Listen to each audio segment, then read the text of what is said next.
Երբ Հոլիվուդի իրավաբանները մտան Երևանի փոքրիկ բնակարան, ձեռքներում պայմանագիր, որի վրա գրված էր Confidential Agreement, նրանք գիտեին, որ այս թուղթը կփոխի ամեն ինչ։ Ջիվան Գասպարյանը նստած էր իր սենյակում, դուդուկը ձեռքին, եւ չգիտեր, որ հենց այդ պահին նրա անունը պատրաստվում էին ջնջել պատմությունից։ Այդ պայմանագիրը, որը ստորագրվեց 1999 թվականին, պարունակում էր մի կետ, որը հետագայում կդառնար ամենամեծ դավադրությունը հայ մշակույթի դեմ։ Բայց ինչու այդ փաստաթուղթը թաքցվեց 30 տարի։ Ինչու մաեստրոն ընտրեց լռությունը, երբ ողջ աշխարհը լաց էր լինում նրա երաժշտության տակ։ Ով էր այն մարդը, ով համոզեց նրան ստորագրել այդ մահավճիռը։ Եվ ամենակարևորը, ինչպես Հոլիվուդը վերածեց հայ դուդուկի հնչյունը միլիարդավոր բիզնեսի, իսկ նրա ստեղծողին դարձրեց անտեսանելի։ Պատմությունը սկսվում է 1999 թվականի գարնանը, երբ Ռիդլի Սքոթի ստուդիան փնտրում էր հատուկ ձայն Գլադիատոր ֆիլմի համար։ Նրանք ուզում էին ինչ-որ բան հին, ինչ-որ բան, որ կխոսեր մարդու ցավի եւ կորստի մասին առանց բառերի։ Հանս Ցիմերը, ով պատասխանատու էր երաժշտության համար, լսել էր Ջիվան Գասպարյանի ձայնագրությունները եւ հասկացել, որ դա է այն ձայնը, որը կարող է արտահայտել Մաքսիմուսի ցավը։ Բայց երբ նրանք կապ հաստատեցին Երևանի հետ, սկսվեց մի խաղ, որը մաեստրոն երբեք չէր հասկանա մինչև վերջ։ Նրան ասացին, որ դա կլինի փոքրիկ ներդրում մեծ նախագծում, որ նրա անունը կլինի վիտրերում, որ դա կբացի նրա համար արևմուտքի դռները։ Բայց ճշմարտությունը այլ էր։ Պայմանագիրը, որը Ջիվանը ստորագրեց, պարունակում էր մի կետ, որը իրավաբանական լեզվով գրված էր այնպես, որ հայերեն թարգմանիչը չէր կարող լիովին հասկանալ նրա իմաստը։ Այնտեղ գրված էր, որ երաժշտությունը դառնում է work for hire, վարձու աշխատանք, ինչը նշանակում էր, որ Ջիվանը հրաժարվում էր բոլոր հեղինակային իրավունքներից։ Նա ստանում էր միայն մեկ անգամյա վճար, $3000, իսկ ամեն ինչ, ինչ կստեղծվեր այդ ձայնագրությունների հիման վրա, կդառնար ստուդիայի սեփականությունը։ Երբ մաեստրոն հարցրեց իր որդուն, ով փորձում էր օգնել բանակցություններում, արդյոք դա նորմալ է, նրան պատասխանեցին, որ Հոլիվուդում բոլորը այդպես են աշխատում։ Բայց դա սուտ էր։ Մեծ կոմպոզիտորները ստանում էին տոկոսներ, նրանց անունները սփայլում էին պաստառներին, նրանք դառնում էին աստղեր։ Իսկ Ջիվանի համար պատրաստել էին այլ ճակատագիր։ Ստորագրումից հետո մաեստրոն մտավ ստուդիա Լոս Անջելեսում, որտեղ նրան ասացին, թե ինչ պետք է նվագի։ Նա նստեց միայնակ մութ սենյակում, դուդուկը շրթներին եւ սկսեց հոսեցնել այն ցավը, որը կուտակել էր իր սրտում ողջ կյանքի ընթացքում։ Նա մտածում էր իր հայրենիքի մասին, Արցախի լեռների մասին, իր կնոջ մասին, ով մնացել էր Երևանում եւ սպասում էր նրա վերադարձին։ Նա մտածում էր հայոց ցեղասպանության մասին, իր պապի մասին, ով փախել էր Վանից եւ պատմել էր սարսափելի պատմություններ։ Այդ ամեն ինչը նա դրեց դուդուկի մեջ, եւ երաժշտությունը, որ ծնվեց այդ օրը, ուներ այնպիսի ուժ, որ ստուդիայում բոլորը լռեցին։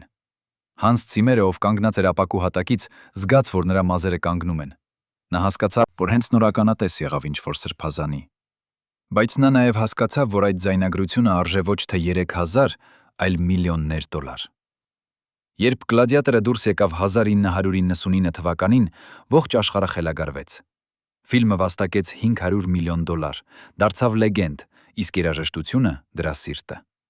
Մարդիկ լսում էին դուդուկի հնչյունը եւ լաց էին լինում, չգիտենալով թե ինչու։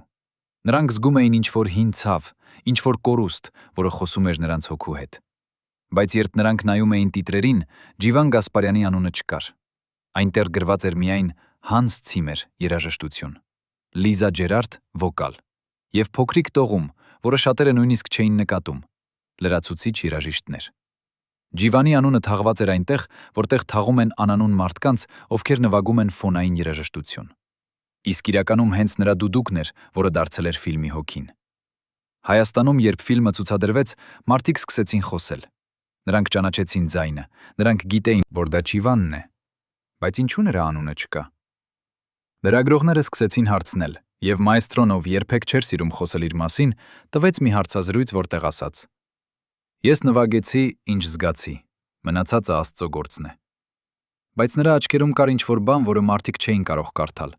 Դա ցավ էր, թե ամոթ, թե զայրույթ։ Նրա ընտանիքը փորձեց պայքարել, նրանք գրեցին նամակներ ստուդիային, բայց պատասխան չեկավ։ Իսկ երբ նրանք դիմեցին իրավաբաններին, պարզվեց, որ պայմանագիրը անխախտ է։ Ջիվանը ստորագրել էր իր սեփական անտեսանելիությունը։ Բայց ով էր այն մարդը, ով համոզեց նրան ստորագրել։ Ով էր այդ միջնորդը, ով խոստացավ, որ դա կլինի սկիզբը, իսկ դարձավ վերջը։ Եվ ամենակարևորը, արդյոք Հոլիվուդը գիտեր, թե ինչ է անում, երբ թաքցնում էր հայ մաեստրոյի անունը, թե դա էր նրանց ռազմավարությունը սկզբից։ Արդյոք կար ավելի խորը պատճառ, ինչու նրանք չէին ուզում, որ աշխարհը իմանա, որ այդ երաժշտությունը ստեղծել է հայը։ 3 տարի անց, երբ գլադիատորը արդեն դարձել էր դասական, Ջիվան Գասպարյանը նստած էր Երևանի իր փոքրիկ բնակարանում եւ նայում էր պատուհանից դեպի Արարատ։ Նրա սեղանին ընկած էր մի ծրար, որը հենց նոր բերել էին փոստից։ Այն ուղարկված էր Լոս Անջելեսից եւ ներսում կար մի DVD, Գլադիատոր, հատուկ հավաքածու, եւ մի նամակ։ Նամակը գրված էր անգլերեն, եւ նրա որդին, ով թարգմանում էր, սկսեց կարդալ բարձր ձայնով։ Այնտեղ գրված էր, որ ստուդիան շնորհակալ է նրան ներդրման համար եւ որ նրանք ուրախ են տեղեկացնել, որ ալբոմը վաճառվել է 2 միլիոն օրինակ։ Բայց վճարման մասին ոչ մի խոսք, ոչ մի նոր պայմանագիր, ոչ մի ճանաչում։ Միայն մի DVD, որը կարող էր գնել ցանկացած մարդ $10։ Ջիվանը լսեց, եւ նրա դեմքը չփոխվեց։ Նա միայն ասաց. «Լավ է, որ մարդիկ լսում են դուդուկը»։ Բայց նրա ձեռքերը դողում էին, երբ նա վերցրեց իր գործիքը։ Այդ ժամանակ Հոլիվուդում Հանս Ցիմերը ստանում էր մրցանակներ։ Նա կանգնում էր բեմերին, ուր փայլում էին հազարավոր լույսեր, եւ խոսում էր իր տեսլականի մասին։ Նա պատմում էր, թե ինչպես է ստեղծել գլադիատորի երաժշտությունը, թե ինչպես է միավորել արևելքն ու արևմուտքը, թե ինչպես է օգտագործել էթնիկ գործիքներ ավելի խորություն տալու համար։ Բայց նա երբեք չասաց Ջիվան Գասպարյանի անունը։ Երբ լրագրողները հարցնում էին դուդուկի մասին, նա պատասխանում էր. «Այո, մենք օգտագործեցինք հայկական ավանդական գործիք։ Դա հիանալի ավելացում էր»։ Ավելացում։ Ոչ թե հիմքը, ոչ թե սիրտը, այլ ավելացում։ Իսկ երբ մի քաջ լրագրող հարցրեց, թե ով էր նվագում, Ցիմերը ժպտաց եւ ասաց. «Մենք աշխատեցինք շատ տաղանդավոր երաժիշտների հետ։ Դա թիմային աշխատանք էր»։ Թիմային աշխատանք։ Այդպես նա ջնջեց մայստրոյի անհատականությունը, բայց ճշմարտությունը սկսեց արտահոսվել։ 1998 թվականին մի ֆրանսիացի երաժշտաբան, ով ուսումնասիրում էր դուդուկի պատմությունը, հրապարակեց հոդված, որտեղ ուղղակի գրեց. «Գլադիատորի հոգին Ջիվան Գասպարյանն է», բայց Հոլիվուդը թաքցրեց նրան։ Հոդվածը տարածվեց Եվրոպայում, եւ մարդիկ սկսեցին հարցեր տալ։ Ստուդիան ստիպված եղավ արձագանքել։ Նրանք հրապարակեցին հայտարարություն, որտեղ ասում էին, որ բոլոր ներգրավված երաժիշտները ստացել են իրենց վճարումը համաձայն պայմանագրի, որը արգելում էր Ջիվանին հրապարակայնորեն քննադատել ստուդիան կամ բացահայտել պայմանագրի մանրամասները։ Եթե նա խախտեր այդ կետը, նա պետք է վճարեր $100,000 տուգանք։ Գևորգը զայրացավ։ Նա ուզում էր գնալ դատարան, նա ուզում էր պայքարել, բայց Ջիվանը կանգնեցրեց նրան։ Մայստրոն, ով ապրել էր խորհրդային միության տարիներում, ով տեսել էր ճնշումներ եւ անարդարություններ, ասաց. «Որդիս, դու չես կարող պայքարել համակարգի դեմ։ Դրանք ունեն փող, ունեն իրավաբաններ, ունեն ուժ։ Մենք ունենք միայն ճշմարտությունը, բայց ճշմարտությունը չի կերակրում ընտանիքին»։ Այդ խոսքերը ջախջախեցին Գևորգի սիրտը։ Նա հասկացավ, որ նրա հայրը հանձնվել է, ոչ թե որովհետև վախենում էր, այլ որովհետև հոգնել էր։ Հոգնել էր պայքարելուց մի աշխարհի դեմ, որը երբեք չէր ճանաչելու նրան։ Բայց պատմությունը չավարտվեց այնտեղ։ 1999 թվականին Ջիվանը ստացավ հրավեր Կաննի կինոփառատոն։ Նրան ասացին, որ ֆրանսիացի ռեժիսորները ուզում են հարգանքի տուրք մատուցել նրան։ Երբ նա հասավ Կաննը, նրան դիմավորեցին ծափահարություններով։ Մարդիկ ճանաչում էին նրան, նրանք գիտեին, թե ով է նա։ Եվրոպացիները, ի տարբերություն ամերիկացիների, գնահատում էին իրական արվեստը։ Այնտեղ նրան տվեցին մի փոքրիկ մրցանակ ավանդական երաժշտության համար։ Ոչ Օսկար, ոչ Գրեմմի, այլ մի փոքրիկ արձանիկ, որը տեղավորվում էր ափում։ Բայց երբ Ջիվանը բարձրացավ բեմ եւ ստացավ այդ մրցանակը, նրա աչքերից հոսեցին արցունքներ։ Ոչ թե ուրախությունից, այլ ցավից, որովհետև նա հասկացավ, որ դա է ամեն ինչ, ինչ նա երբևէ կստանա արևմուտքից։ Մի փոքրիկ արձանիկ եւ մի քանի ծափահարություններ։ Իսկ միլիոնները, փառքը, ճանաչումը, այդ ամենը մնաց Հոլիվուդում։ Այդ երեկո հյուրանոցային իր սենյակում Ջիվանը նստեց պատուհանի մոտ եւ նայեց միջերկրական ծովին։ Նա մտածում էր իր կյանքի մասին, իր ընտրությունների մասին։ Արդյոք նա սխալվեց, երբ ստորագրեց այդ պայմանագիրը։ Արդյոք նա պետք է մերժեր Հոլիվուդի առաջարկը եւ մնար Երևանում, որտեղ նրան գիտեին եւ սիրում էին։ Բայց հետո նա հիշեց, թե ինչու համաձայնվեց։ Նա ուզում էր, որ աշխարհը լսի դուդուկը։ Նա ուզում էր, որ մարդիկ իմանան հայ երաժշտության մասին։ Եվ դա տեղի ունեցավ։ Միլիոնավոր մարդիկ լսեցին նրա երաժշտությունը, նույնիսկ եթե չգիտեին նրա անունը։ Արդյոք դա բավարար էր։ Արդյոք արվեստագետի առաքելությունը ճանաչումն է, թե ստեղծագործությունը։ Բայց մի հարց չէր թողնում նրան։ Ինչու Հոլիվուդը այդքան ջանք գործադրեց թաքցնելու նրա անունը։ Արդյոք դա պարզապես բիզնես էր, թե ավելի խորը բան։ Արդյոք կային քաղաքական պատճառներ, ինչու նրանք չէին ուզում, որ հայ արվեստագետը դառնա աստղ։ Եվ ով էր այն մարդը, ով իսկապես կանգնած էր այդ ամենի հետևում։ Ով էր իրական հակառակորդը։ 1998 թվականին, երբ Ջիվաբ Ջիվանգասպարյանը վերադարձավ Երևանից Կաննից, նա գիծնա գտավ իր փոստարկղում մի նամակ, որը փոխեց ամեն ինչ։ Նամակը ուղարկված էր անանուն հասցեից Լոս Անջելեսից, եւ ներսում կար մի փաստաթուղթ՝ ներքին հաղորդագրություն DreamWorks ստուդիայից։ Այդ հաղորդագրությունը, որը գրված էր 1999 թվականի փետրվարին, պարունակում էր մի քննարկում Ջիվանի պայմանագրի մասին։ Այնտեղ մի տող կար, որը սառեցրեց մայստրոյի արյունը։ Մենք պետք է համոզվենք, որ հայ երաժիշտը չստանա տոկոսներ կամ հեղինակային իրավունքներ։ Եթե նրա անունը դառնա հայտնի, մենք կունենանք խնդիրներ թուրք շուկայի հետ, որը մեր ամենամեծ շուկաներից մեկն է Մերձավոր Արևելքում։ Այդ տողը բացահայտեց ամեն ինչ։ Դա ոչ թե պարզապես բիզնես էր, դա քաղաքականություն էր։ Հոլիվուդը զոհաբերել էր հայ արվեստագետին թուրքական շուկան չկորցնելու համար։ Ջիվանը նստեց իր սեղանի մոտ եւ կարդաց այդ փաստաթուղթը տասնյակ անգամ։ Նրա որդին Գևորգը, ով կողքին էր, տեսավ, թե ինչպես է նրա հոր դեմքը դառնում մոխրագույն։ Հայր, դա ապացույց է, ասաց Գևորգը։ Մենք կարող ենք գնալ դատարան, մենք կարող ենք ցույց տալ, որ նրանք խաբեցին քեզ քաղաքական պատճառներով։ Բայց Ջիվանը շարժեց գլուխը։ Որդիս, եթե մենք հրապարակենք սա, ինչ կլինի։ Նրանք կասեն, որ դա կեղծ է, որ մենք հորինել ենք։ Նրանք ունեն լավագույն իրավաբանները աշխարհում։ Իսկ մենք ունենք միայն մի անանուն նամակ։ Բայց Գևորգը չէր հանձնվում։ Նա վերցրեց այդ փաստաթուղթը եւ գնաց մի լրագրողի մոտ, ով աշխատում էր Լոս Անջելեսի հայկական թերթում։ Լրագրողը, ով կոչվում էր Արա Սարգսյան, կարդաց փաստաթուղթը եւ չէր կարող հավատալ իր աչքերին։ Նա հասկացավ, որ դա ամենամեծ սկանդալն էր, որ երբևէ կարող էր բացահայտել։ Նա սկսեց հետաքննություն։ Նա զանգահարեց մարդկանց, ովքեր աշխատել էին Գլադիատորի նախագծում։ Նա գտավ մի ձայնագրող ինժեներ, ով ներկա էր Ջիվանի սեսիաներին։ Այդ ինժեները, ով խոսեց անանուն պայմանով, ասաց. Երբ Ջիվանը նվագեց, ամբողջ ստուդիան լռեց։ Մենք բոլորս գիտեինք, որ դա ինչ-որ հատուկ բան է։ Բայց հետո եկան պրոդյուսերները եւ ասացին, որ մենք չպետք է խոսենք նրա մասին։ Նրանք ասացին, որ դա զգայուն հարց է։ Երբ Արան հարցրեց, թե ինչու, ինժեները պատասխանեց. նրանք վախենում էին, որ եթե հայ երաժիշտը դառնա հայտնի, թուրքական կառավարությունը կարող է արգելել ֆիլմը իրենց երկրում։ Եվ Թուրքիան մեծ շուկա է։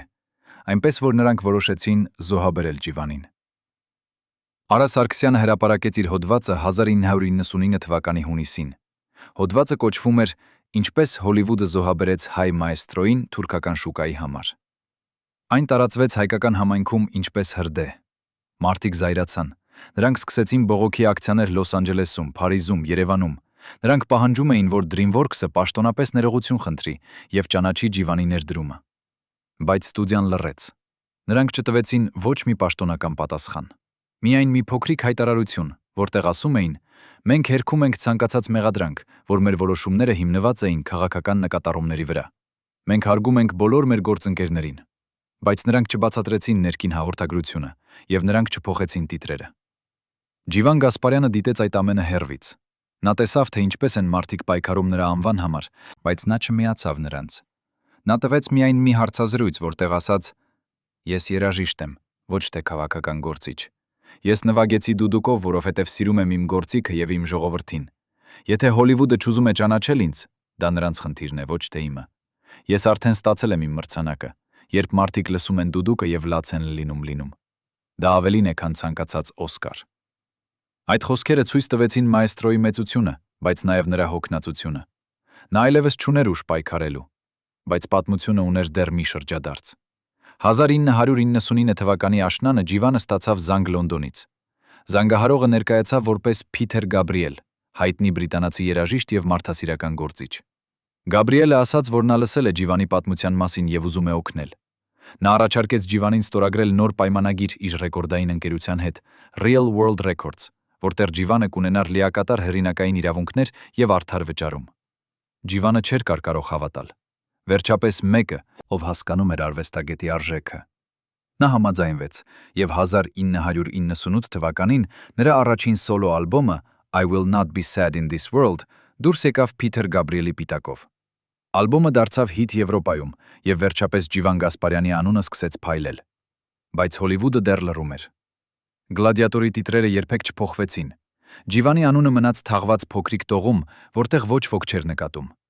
Եվ երբ 1998 թվականին Հանս Ցիմերը ստացավ Գրեմի մրցանակ Գլադիատորի երաժշտության համար, նա կրկին չհիշեց Ջիվանի անունը իր ելույթում։ Նա խոսեց իր թիմի մասին, իր տեսլականի մասին, բայց ոչ մի խոսք հայ մաեստրոյի մասին, ով տվել էր այդ երաժշտությանը հոգի։ Այդ պահին Ջիվանը նստած էր Երևանում, իր փոքրիկ բնակարանում եւ դիտում էր հեռուստացույցով։ Երբ Ցիմերը ավարտեց իր ելույթը, Ջիվանը անջատեց հեռուստացույցը եւ վերցրեց իր դուդուկը։ Նա սկսեց նվագել, եւ երաժշտությունը, որ հոսում էր նրա գործիքից, ուներ այնպիսի ցավ, որ նույնիսկ պատերը կարծես լաց էին լինում։ Բայց մի հարց մնում էր անպատասխան. ով էր այն մարդը, ով ուղարկեց անանուն նամակը Ջիվանին։ Ով էր այդ ներսից մարդը, ով որոշեց բացահայտել ճշմարտությունը։ Արդյոք դա էր մեկը, ով զղջում էր իր մասնակցությունից այդ դավադրությանը,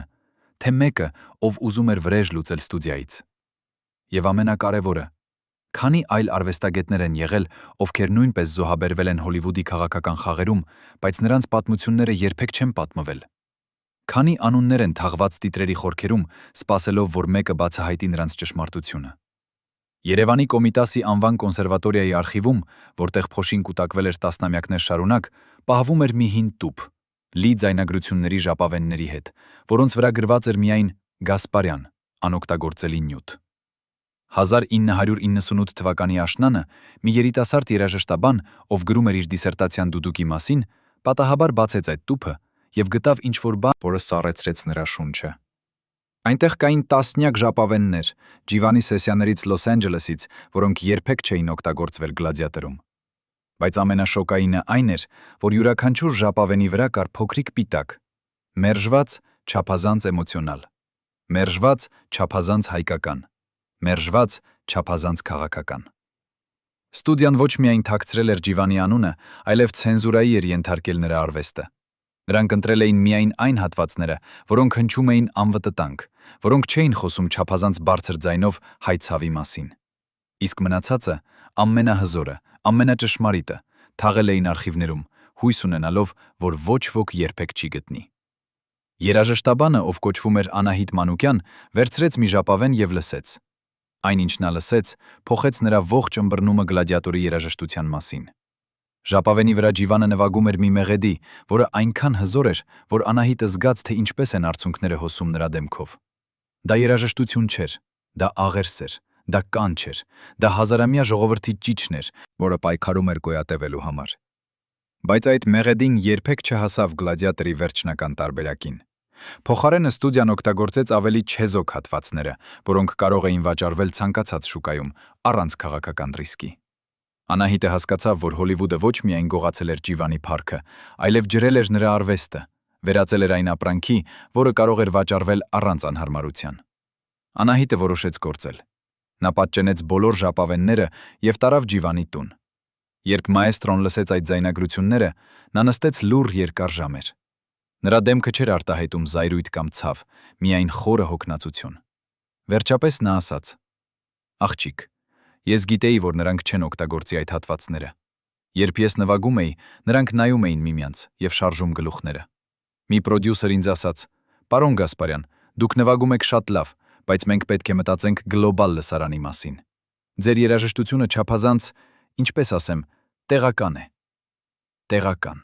Նա ասաց տեղական, բայց նկատի ուներ հկակական։ Նա ուզում էր ասել, որ իմ ցավը չափազանց հայկական է, որ աշխարհը չի ուզում լսել հայ ցավի մասին։ Գևորգը, ով ներկա էր այդ զրույցին, պայթեց. «Հայր, մենք պետք է հրապարակենք սա։ Մենք պետք է ցույց տանք աշխարհին, թե ինչ են արել նրանք։ Սա ապացույց է, որ նրանք ցենզուրայի ենթարկեցին քեզ»։ Բայց Ջիվանը շարժեց գլուխը։ Եվ ինչ կփոխվի։ Նրանք կասեն, որ դա արվեստական որոշում էր, որ ռեժիսորն ունի իրավունք ընտրել, թե ինչ օգտագործել։ Եվ իրավաբանորեն նրանք ճիշտ կլինեն։ Պայմանագիրը տալիս էր նրանց լիակատար վերահսկողություն։ Այդ խոսքերը ցույց տվեցին, թե որքան խորն էր Ջիվանի պարտությունը։ Նա ոչ միայն կորցրել էր փողը եւ փառքը, այլև իր արվեստական ազատությունը։ Նա դարձել էր գործիք, որը Հոլիվուդը օգտագործում էր ինչպես ուզում էր։ Բայց Անահիտը չէր հանձնվում։ Նա Նա տարավ ժապավենները Փիթեր Գաբրիելի ընկերության մոտ Լոնդոն։ Գաբրիելը, ով արդեն աշխատում էր Ջիվանի հետ նրա սոլո ալբոմի վրա, լսեց մերժված ձայնագրությունները եւ ցնցվեց։ Նա անմիջապես հասկացավ, որ դա ոսկի էր։ Նա առաջարկեց Ջիվանին թողարկել հատուկ ալբոմ, մերժված երաժշտությունը, որտեղ կլինեին բոլոր այն հատվածները, որոնք Հոլիվուդը համարել էր չափազանց հայկական։ Ջիվանը համաձայնվեց, եւ 1998 թվականի վերջին այդ ալբոմը դուրս եկավ։ Այն ուներ ենթագիր «Երաժշտությունը, որը Հոլիվուդը վախեցավ»։ Ալբոմը դարձավ սենսացիա Եվրոպայում։ Քննադատները գրեցին, որ դա ամենահզոր դուդուկի ձայնագրությունն է, որ երբևէ կատարվել է։ Մարդիկ լսում էին եւ հասկանում, թե ինչ էին կորցրել, երբ Հոլիվուդը ցենզուրայի ենթարկեց Ջիվանի արվեստը։ DreamWorks ստուդիան փորձեց արձագանքել։ Նրանք ուղարկեցին իրավական նամակ Փիթեր Գաբրիելի ընկերությանը, պնդելով, որ այդ ձայնագրությունները նրանց սեփականությունն են, քանի որ կատարվել են նրանց ստուդիայում։ Բայց Գաբրիելի իրավաբանները պատասխանեցին, որ Ջիվանը երբեք չէր ստորագրել պայմանագիր, որը տար ստուդիային իրավունք մերժված նյութի վրա։ Պայմանագիրը խոսում էր միայն այն ձայնագրությունների մասին, որոնք օգտագործվում են վերջնական արտադրանքում։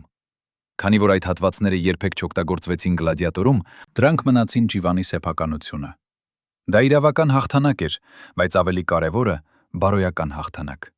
Ջիվանը վերջապես ստացավ հնարավորություն ցույց տալ իր իրական արվեստը, առանց Հոլիվուդի ֆիլտրերի։ Բայց այդ հաղթանակը ուներ դառը համ,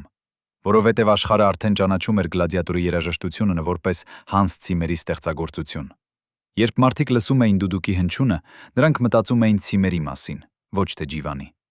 Եվ նույնիսկ երբ մերժված երաժշտությունը ալբոմը ցույց տվեց Ջիվանի իրական հզորությունը, շատերը մտածեցին, որ դա նոր նյութ է, ոչ թե այն, ինչ պետք է լիներ Գլադիատորում։ Հոլիվուդը հաջողել էր ստեղծել մի պատմություն, որը դժվար էր փոխել։ Նրանք տիրապետում էին պատմաբանությանը, եւ նույնիսկ երբ ճշմարտությունը դուրս էր գալիս, նրանք կարողանում էին այն թաղել նոր շերտերի տակ։ Արդյոք Ջիվան Գասպարյանը երբևէ կստանար այն ճանաչումը, որին արժանի էր Գլադիատորի համար։ Արդյոք Հոլիվուդը երբևէ կընդուներ իր սխալը եւ կվերագրեր տիտրերը, թե Մաեստրոն դատապարտված էր մնալ որպես ֆուտնոտ մեծ պատմության մեջ, որը գրել էին ուրիշները։ 1998 թվականի ձմեռը Ջիվան Գասպարյանի փոքրիկ բնակարանում Երևանում հավաքվեցին 3 մարդիկ, ովքեր երբեք չպետք է հանդիպեին միասին։ Առաջինը Ջիվանն էր, երկրորդը նրա որդի Գևորգը, իսկ երրորդը մի մարդ, ով ներկայացավ որպես Դեյվիդ Կոհեն, նախկին իրավաբան DreamWorks ստուդիայից։ Կոհենը եկել էր Երևան գաղտնի, առանց ստուդիայի իմացության, եւ բերել էր իր հետ մի պայուսակ, լի փաստաթղթերով, որոնք կարող էին ամբողջովին ոչնչացնել Հոլիվուդի ամենահզոր ստուդիաներից մեկի հեղինակությունը։ Նա նստեց Ջիվանի դիմաց, իր ձեռքերը դողում էին եւ ասաց. «Պարոն Գասպարյան, ես եկել եմ ներողություն խնդրելու եւ ճշմարտությունը պատմելու։ Ես եղել եմ այն մարդը, ով կազմել է ձեր պայմանագիրը, եւ ես գիտեի, որ դա անարդար է։ Բայց ինձ ասացին, որ եթե ես չանեմ դա, ինձ կհեռացնեն։ Ես ընտանիք ունեի, ես վախենում էի, բայց այժմ ես չեմ կարող ավելի ապրել այդ մեղքի հետ»։ Կոհենը բացեց իր պայուսակը եւ հանեց փաստաթղթեր, որոնք ցույց էին տալիս ամբողջ դավադրությունը։ Այնտեղ կային ներքին հաղորդագրություններ, որտեղ պրոդյուսերները բացահայտորեն քննարկում էին, թե ինչպես չեզոքացնել հայ գործոնը։ Մի հաղորդագրությունում գրված էր. «Մենք չենք կարող թույլ տալ, որ այս ֆիլմը դառնա հայկական քարոզչություն։ Թուրքական շուկան արժե $30 միլիոն տարեկան մեզ համար։ Եթե մենք կորցնենք այդ շուկան հայ-թուրքական լարվածության պատճառով, մենք կունենանք լուրջ ֆինանսական խնդիրներ»։ Մեկ այլ փաստաթուղթ ցույց էր տալիս, որ ստուդիան ստացել էր անձնական նամակ թուրքական դեսպանատունից կամ դեսպանատունից Վաշինգտոնում, որտեղ խնդրում էին չափազանց չընդգծել հայկական տարրերը ֆիլմում։ Եվ ամենաշոկայինը, կար մի փաստաթուղթ, որտեղ ստուդիայի ղեկավարությունը քննարկում էր հնարավորությունը փոխարինել դուդուկը սինթեզատորով, բայց հետո որոշել էին, որ ավելի էժան է պարզապես թաքցնել Ջիվանի անունը։ Գևորգը կարդում էր այդ փաստաթղթերը, եւ նրա դեմքը կարմրում էր զայրույթից։ «Սրանք հանցագործներ են», ճչաց նա։ «Սրանք ռասիստներ են, նրանք զոհաբերեցին իմ հորը թուրքական գումարի համար»։ Բայց Ջիվանը նստած էր լուռ, նրա դեմքը անշարժ։ Վերջապես նա նայեց Կոհենին եւ հարցրեց. «Պարոն Կոհեն, ինչու եք դուք պատմում սա հիմա։ Ինչու ոչ 10 տարի առաջ, երբ դա կարող էր փոխել ամեն ինչ»։ Կոհենը իջեցրեց գլուխը։ «Որովհետև 10 տարի առաջ ես դեռ աշխատում էի նրանց համար, եւ ես վախենում էի։ Բայց հիմա ես ազատ եմ։ Ես թոշակի եմ գնացել, եւ ես ուզում եմ մաքրել իմ խիղճը։ Ես գիտեմ, որ դա չի վերադարձնի ձեզ այն, ինչ կորցրել եք, բայց գուցե դա կօգնի, որ ուրիշները չկրեն նույն ճակատագիրը»։ Ջիվանը վերցրեց փաստաթղթերը եւ դանդաղ թերթեց դրանք։ Յուրաքանչյուր էջ էր մի նոր դանակի հարված։ Նա տեսավ, թե ինչպես են նրա մասին խոսել ինչպես ապրանքի, ինչպես խնդրի, ինչպես ռիսկի։ Ոչ մի տեղ նրան չէին անվանել արվեստագետ կամ մայստրո։ Նա էր պարզապես հայ երաժիշտը, էթնիկ տարը, քաղաքական գործոնը։ Նրա ողջ կյանքը, նրա ողջ արվեստը վերածվել էր մի քանի տողերի բյուրոկրատական լեզվով։ Եվ ամենավատը, նա տեսավ, որ որոշումը թաքցնել իր անունը կայացվել էր ոչ թե ստուդիայի ստորին մակարդակում, այլ ամենաբարձր մակարդակում։ Սա ոչ թե մի անհատի սխալ էր, այլ համակարգային քաղաքականություն։ Գևորգը պահանջեց գործել անմիջապես։ Մենք պետք է տանենք սա մամուլին, մենք պետք է ցույց տանք աշխարհին, թե ինչ են արել նրանք։ Բայց Կոհենը զգուշացրեց. Եթե դուք հրապարակեք սա, ստուդիան կմերժի ամեն ինչ։ Նրանք կասեն, որ ես կեղծել եմ փաստաթղթերը, որ ես վրեժխնդիր եմ, որ ես փորձում եմ շահարկել։ Նրանք ունեն ամենահզոր հասարակայնության հետ կապերի թիմը աշխարհում։ Նրանք կարող են վերածել սև սպիտակի եւ սպիտակ սևի։ Այդ խոսքերը ցույց տվեցին, թե որքան անհավասար էր պայքարը։ Մի կողմում մի ծեր երաժիշտ եւ նրա որդին, մյուս կողմում միլիարդային կորպորացիա, որն ուներ անսահման ռեսուրսներ եւ կապեր։ Բայց Ջիվանը ուներ մի գաղափար։ Նա ասաց. «Մենք չենք գնա մամուլ, մենք կգնանք ավելի բարձր, մենք կգնանք միավորված ազգերի կազմակերպություն»։ Բոլորը նայեցին նրան զարմացած։ Ջիվանը բացատրեց. Միավորված ազգերի կազմակերպությունն ունի մշակութային ժառանգության կոմիտե։ Նրանք պաշտպանում են բնիկ ժողովուրդների արվեստը շահագործումից։ Եթե մենք ներկայացնենք այս գործը որպես մշակութային շահագործում, ոչ թե անհատական վեճ կամ վեճ, մենք կունենանք ավելի ուժեղ դիրք։ Դա հանճարեղ ռազմավարություն էր։ Փոխելով պատմությունը անհատական անարդարությունից դեպի մշակութային հարց, Ջիվանը դարձնում էր դա ավելի մեծ խնդիր, որը վերաբերում էր ոչ միայն նրան, այլ բոլոր բնիկ արվեստագետներին, ովքեր շահագործվում էին Հոլիվուդի կողմից։ Հաջորդ ամիսները Ջիվանի թիմը պատրաստեց մանրամասն դոսիե։ Նրանք հավաքեցին ոչ միայն Ջիվանի գործը, այլև տասնյակ այլ օրինակներ, երբ Հոլիվուդը օգտագործել էր բնիկ երաժշտություն առանց պատշաճ ճանաչման կամ վճարման։ Աֆրիկյան բարաբաններ, լատինամերիկյան ֆլեյտիստներ, ասիական ավանդական երաժիշտներ, բոլորն ունեին նմանատիպ պատմություններ։ Ջիվանի գործը դարձավ խորհրդանիշ ավելի լայն խնդրի համար։ Եվ երբ դոսիեն ներկայացվեց Միավորված ազգերի կազմակերպությանը 1200 թվականին, դա ստեղծեց ալիք։ Մամուլը սկսեց խոսել մշակութային կողոպուտի մասին, եւ Հոլիվուդը հայտնվեց պաշտպանական դիրքում։ Բայց արդյոք Միավորված ազգերի կազմակերպությունը կարող էր իսկապես փոխել ինչ-որ բան։ Արդյոք միջազգային ճնշումը կստիպեր DreamWorks-ին ճանաչել իր սխալը։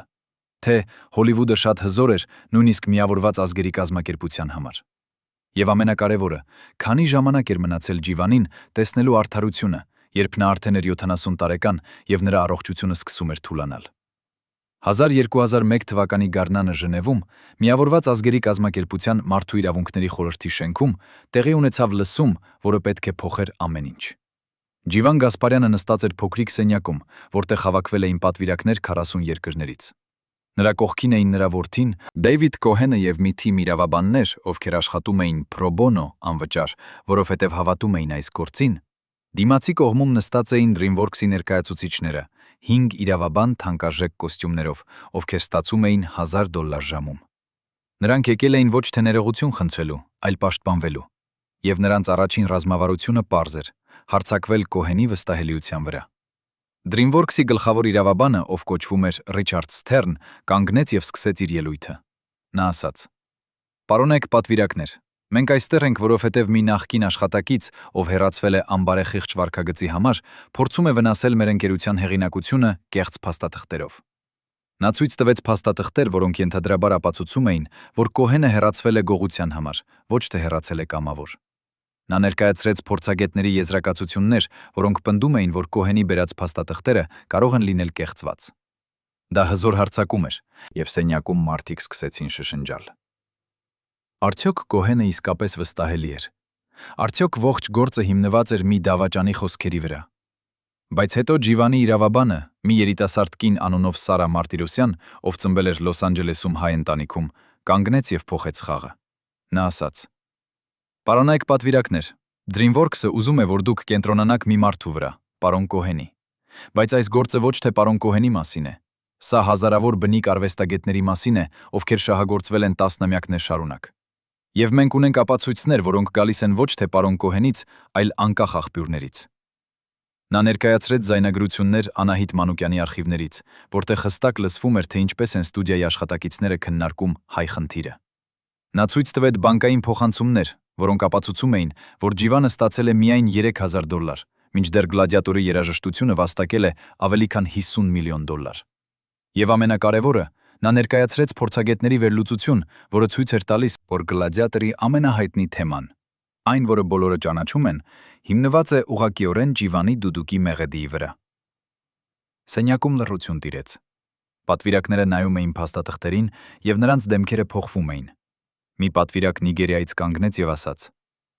«Ես տեսնում եմ այստեղ նույն օրինաչափությունը, որը տեսել եմ իմ երկրում։ Արևմտյան ընկերությունները գալիս են, վերցնում մեր մշակույթը, մեր երաժշտությունը, մեր պատմությունները եւ վաճառում դրանք որպես իրենց սեփականություն։ Եվ երբ մենք բողոքում ենք, նրանք մեզ անվանում են անկատար կամ դավաճան։ Այս պետք է դադարի»։ Այդ խոսքերը բացեցին ջրհեղեղի դարպասները։ Մեկը մյուսի հետևից պատվիրակները սկսեցին կիսվել իրենց երկրների նմանատիպ պատմություններով։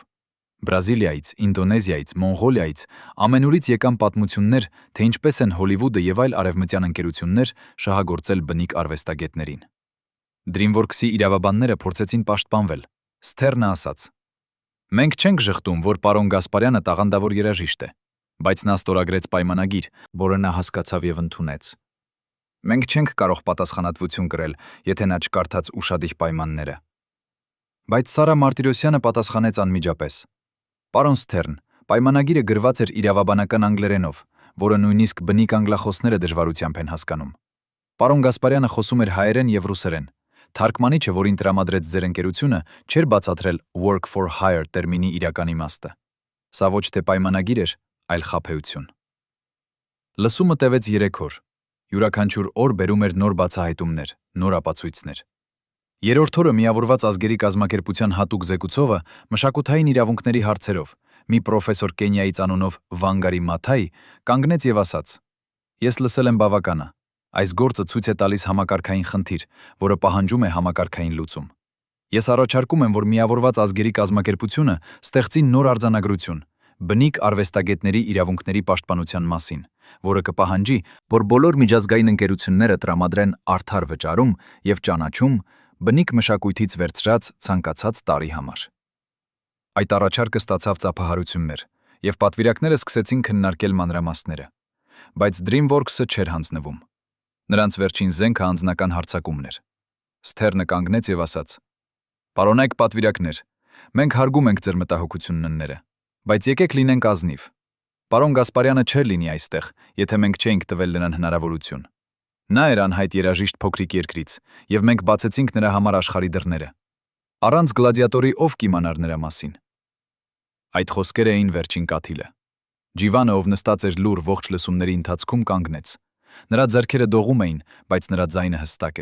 էր։ «Պարոն Սթերն», ասաց Ջիվանը հայերենով, իսկ թարգմանիչը թարգմանում էր. «Դուք ասում եք, որ ես էի անհայտ։ Բայց ես նվագել եմ դուդուկով 70 տարի։ Ես նվագել եմ թագավորների եւ նախագահների համար։ Ես ուսուցանել եմ հարյուրավոր աշակերտների։ Իմ երաժշտությունը լսել են միլիոնավոր մարդիկ Խորհրդային Միությունում, Եվրոպայում, Մերձավոր Արևելքում։ Ես չէի անհայտ։